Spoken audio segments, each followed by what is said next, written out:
Uncle आप तो सच जानना चाहते थे ना, आपको पूरी बात सुननी थी, तो फिर आप सिर्फ शौर्य की बात क्यों सुन रहे हैं? अरे जानूंगा तो तब ना, जब कोई मुझे बताएगा।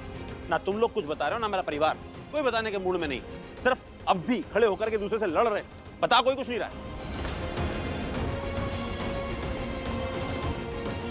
ठीक है, मैं बताता हूँ। मैंने सबको बता दिया, मैं एक बार आपको भी बताता हूँ कि सच क्या है। शौर्य ने कुछ दिन पहले एक बस का एक्सीडेंट किया था।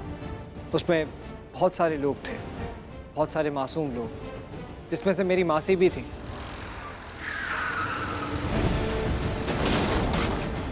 और जब मासी को चोट लगी तो मैं अपने आप को रोक नहीं पाया, मुझे बहुत गुस्सा आया। और उसके बाद मुझे पता चला कि शौर्य ने ये अपने मस्ती के लिए, अपने मजे के लिए किया है।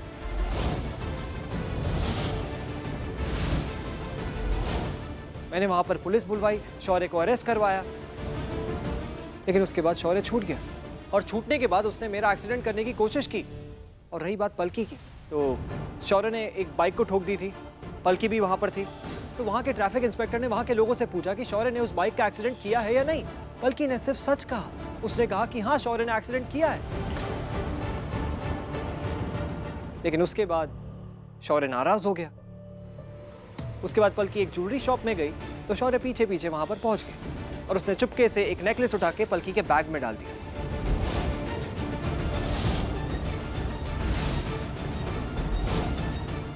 आप जानते हैं, पलकी पे चोरी का इल्जाम लगाया गया और वहां पर पुलिस बुला ली। वहां के लोगों ने पलकी को न जाने क्या क्या बोला। पलकी अरेस्ट होते होते बची थी।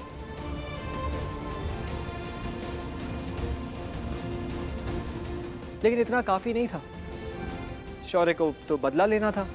शौर्य पलकी की शादी में आकर पहुंच गया और वहां पर पलकी के बारे में उसने न जाने क्या कुछ नहीं कहा। एक बड़े से प्रोजेक्टर में उसने एक तस्वीर लगाई जिसमें ऐसा दिख रहा था जैसे कि मैं और पलकी बहुत करीब है। लेकिन ये सच नहीं था, हम लोग सिर्फ दोस्त हैं। पलकी के पूरे परिवार को और पलकी को बहुत कुछ सुनना पड़ा, बहुत बेइज्जती हुई, बहुत बदनामी हुई। उसके बाद पलकी की शादी भी टूट गई। आप जानते हैं किसके वजह से? शौर्य की वजह से, आपके शौर्य की वजह से।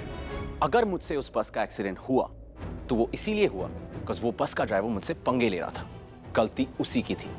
And talking about the jewellery store incident, उस दिन मैंने पलकी के बैग में वो नेकलेस डाला बिकॉज उससे कुछ मोमेंट्स पहले मैं पलकी की वजह से ट्रैफिक पुलिस स्टेशन के चक्कर काट रहा था for something I didn't even do.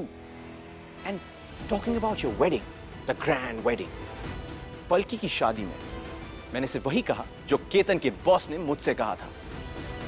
और वैसे भी लेट मी टेल यू, पलकी की शादी तो तुमने ही तोड़वाई। पहले तुमने सबके सामने कह दिया कि पलकी एक बहुत ही अच्छी लड़की है और तुमने साबित भी किया कि वो तस्वीरें झूठी थी। एंड उसके बाद तुमने अनाउंस किया कि पलकी केतन जैसे लड़के से शादी ही नहीं करना चाहती क्योंकि वो उस पर विश्वास ही नहीं करता। You know what I think, Rajveer? I think कि तुम्हारी नजर पलकी पर थी। मैं पलकी की तारीफ इसलिए नहीं कर रहा था क्योंकि मुझे पलकी से शादी करनी थी। मैं उसकी तारीफ इसलिए कर रहा था क्योंकि पलकी सच में अच्छी है। हो गया तुम लोगों का। मैंने जितना सुनना था सुन लिया और जो समझना था वो समझ लिया। पूरी कहानी सुन ली, कौन सही है कौन गलत, सब समझ में आ गया मुझे। शौर्य ने जो कुछ भी किया उसकी सजा उसे मिल चुकी है। लेकिन राजवीर, जो तुमने किया है ना, वो ठीक नहीं किया है।